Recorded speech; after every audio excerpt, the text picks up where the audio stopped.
सूरा अत-तलाक दी डिवोर्स। तो एक्चुअली उसके अंदर बहुत अच्छी अच्छी बातें बताई गई थी, मैंने लास्ट में डिस्कस किया नहीं, ठीक है। तो मैं इस वीडियो के शुरू में थोड़ा बता देती हूँ उसके बारे में कि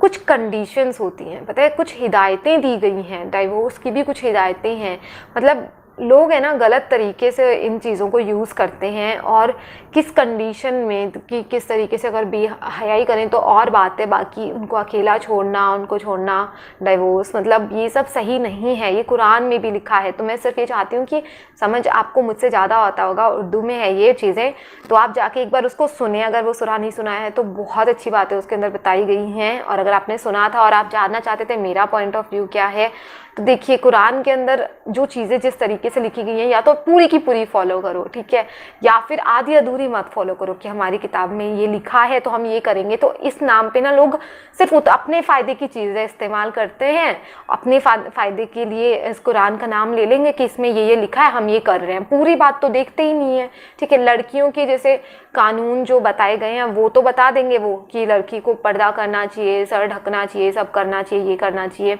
लेकिन उसके अंदर लड़कों के लिए जो हिदायतें हैं वो लोग भूल जाते हैं कि नज़रें नीचे रखो, आप भी किसी को इस तरीके से ना ताड़ें कि वो मतलब उसको अनकंफर्टेबल फील हो सामने वाले को, तो वो सारी बातें भूल जाते हैं। ये सबके लिए मैं नहीं बोल रही हूँ, कुछ लोगों के लिए बोल रही हूँ। तो कुरान में बहुत अच्छी चीज़ें लिखी हैं, बहुत, लेकिन पूरा फॉलो करो उसको, आधा अधूरा नहीं, ठीक है, दैट्स इट। और वो हमने सूरा